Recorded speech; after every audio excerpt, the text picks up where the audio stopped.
Herkesin önerdiği bu kitabı merak ediyorum ama popüler olduğu için de okumak istemiyorum. Bestseller listelerinin başında gelen o kitapları her okumaya çalışmamda sanki bir formülle karşılaşıyor gibi. Trajik bir geçmiş, imkansız olan aşk, çok yakışıklı ve güzel başroller, bir türlü açıklanmayan ama kitabın sonunda büyük şaşkınlıklara neden olacağı ileri sürülen sırlar ve ölümcül hastalıklar ve kayıplar. Çok sevilen BookTok kitaplarından biri olan Evelyn Hugo'nun Yedi Kocası isimli bu romanı okurken tam olarak da değerlendirmeye çalıştığım aslında buydu. Bestseller formülüne bu kitabımız uyuyor mu yoksa gerçekten okumaya değer bir kitap mı? Kitabımız hem başlığı hem de kapak tasarımıyla ben bir Hollywood pembe dizisiyim diye çığlık atıyor sanki. Ama bir kitabı kapağına göre değerlendirmeyeceğiz tabii ki. Onu içeriğine göre değerlendireceğiz. Kitabı ana temalarına göre değerlendirdiğimizde aslında oldukça ciddi konuları ele alıyor diyebiliriz. Etnik kimlik karmaşası, 1950'lerden günümüze kadar olan bir zaman dilimini içerse de günümüzde de hala devam etmekte olan erkek egemen toplumların içinde kadınların aslında cinselliklerini kullanarak bir şekilde kendilerini ön plana atmaya çalışması, cinsel yönelimler ve toplumda bu cinsel yönelimleri yüzünden kendilerini gizlemeye çalışmak zorunda olan insanların aslında arka yüzü,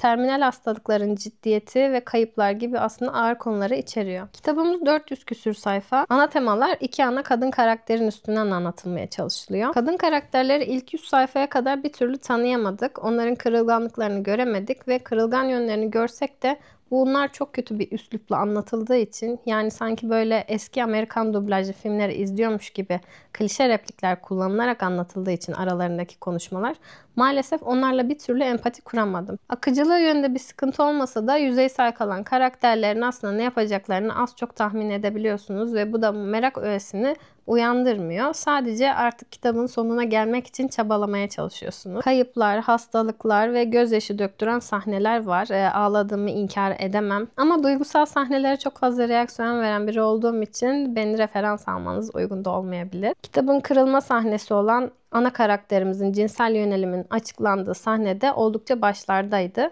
Bu da merak öğesinin aslında tam olarak orada çözülmesine sebep oldu ve bundan sonra gelişen olaylar sanki bir biyografi gibi akmaya başladı. Ana karakterimiz de gerçek bir karakter olmadığı için aslında onun hayatına karşı bir ilgi de bende oluşmadı maalesef. Ana temalar çok yoğun olsa da kitabın kurgulanma biçimi videonun başında bahsettiğim bestseller formülüne uyduğu için maalesef bu konular biraz yüzeysel işlenmek durumunda kalmış. Ve beni en çok rahatsız eden şeylerden biri de görsel bir portre çizilmeye çalışılıyormuş amacıyla verilen karakterlerin ne giydiği, nasıl bir makyaj yaptığı, saçının nasıl olduğu gibi detaylar çok fazla ortaya konuluyordu. Bu beni gerçekten rahatsız etti. Çünkü bir portre çizmemekle beraber gereksiz detaylar gibi görünüyordu. Sanki ileride filminin yapılacağına %100 emin olduğu için yazar bu detayları eklemek zorunda hissetmiş gibi geldi bana. Sonuç olarak Evelyn Hugo'nun Yedi Kocası bestseller formülünden öteye geçemeyen bir kitap oldu diyebilirim. Kitabı okumaktaki amacım biraz da bestsellerlere olan önyargımı kırmaktı. Ama maalesef bu kitap önyargımı kırmak yerine daha çok güçlendirdi.